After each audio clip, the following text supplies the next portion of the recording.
Tama nga ba si Claire Castro na ang Pangulo ang siyang may pangunahing karapatan na mag-report ng kanyang medical na kondisyon dahil sabi niya, katawan naman daw niya ito. Pag-usapan natin yan ngayong hapon na ito. Ito po muli si Attorney Michael Operario. Kamakailan lamang ay napanood natin itong naging viral video nito ng tanungan sa Malacanang during the Malacanang press corps briefing na kung saan isa sa mga reporters ang nagtatanong kay Claire Castro kung hindi ba sila maglalabas ng medical bulletin about the condition of the president. At sinabi niya na sila naman daw yung nagpapalabas ng medical bulletin, pero sabi nung reporter, mas maganda kung doktor. At sabi naman ni Castro, mas mainam na daw, mas mainam pa yung presidente mismo ang nagbibigay dahil katawan naman daw niya po yun yung apektado rito. Tama po ba siya? Well, ang nangyari lang kay Claire Castro ay ipinakita niya either yung kawalan niya ng kaalaman tungkol sa requirements ng konstitusyon o di kaya ay tahasan niyang nililigaw ang sambayan ng Pilipino ukol sa aktual na medical na kondisyon ng Pangulo.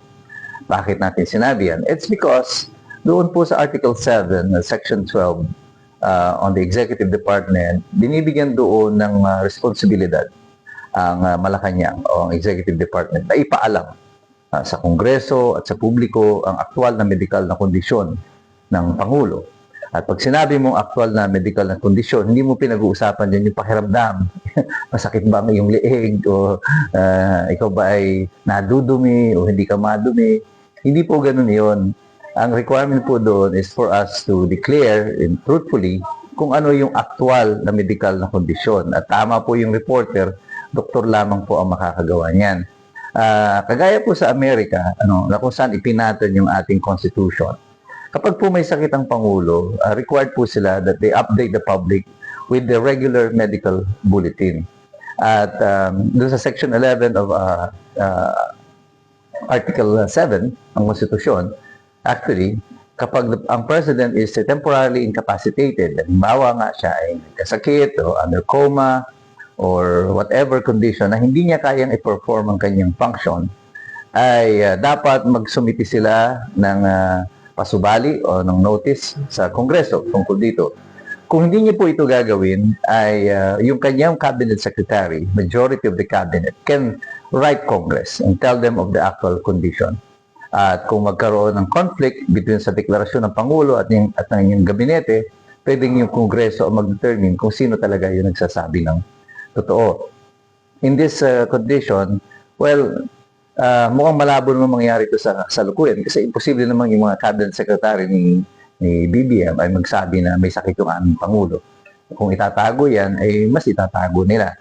Pero the responsibility to give an update of the actual medical bulletin or medical condition of the President falls upon Malacanang. Hindi po ito option lang na parang i-report mo sa akin kung may lagnat ka o wala. O may sinat ako eh. Hindi po ganun yun. Kaya importante yan is because the Constitution requires that the President, yung Presidente natin, ay merong kakayanan na gawin ang kanyang mga tungkulin. Kasi kung hindi niya magagawa ang kanyang tungkulin, dapat automatic mag-a-assume ang Vice Presidente. At kagaya po halimbawa sa Amerika, nung pong nabaril si Ronald Reagan, siya po ay nag-undergo ng surgery wherein he was placed under general anesthesia. The moment na sinaksakan ng general anesthesia si Ronald Reagan and he was declared as out of tulog na siya, automatically George Bush Jr., Sr. then, the Vice President, was sworn into office to act temporarily as the President. Ang purpose po niyan ay hindi nagkakaroon ng break in the chain of command because in the United States, the President is the one in control of the entire military.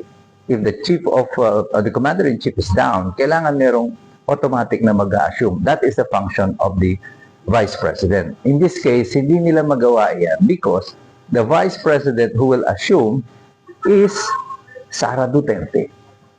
And kaya hanggat maitatago siguro itong kondisyon ng Presidente, kung totoo nga na siya ay nasa ospital o na mayroong isang mas malalim o mas malalang karamdaman, ay itatago at itatago yan dahil hindi nila na naisip na si Sara Duterte ay maupo kahit na ilang oras lang o kahit na ilang araw lang ay maupo bilang presidente ng Republika ng Pilipinas.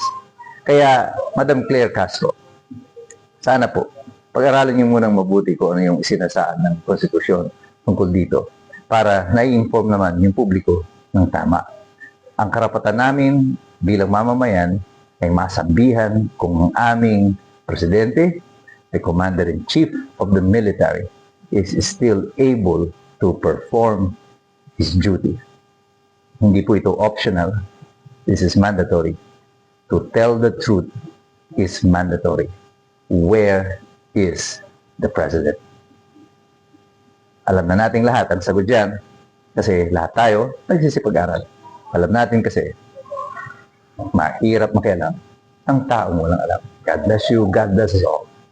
Mabuhay ang Republika ng Pilipinas.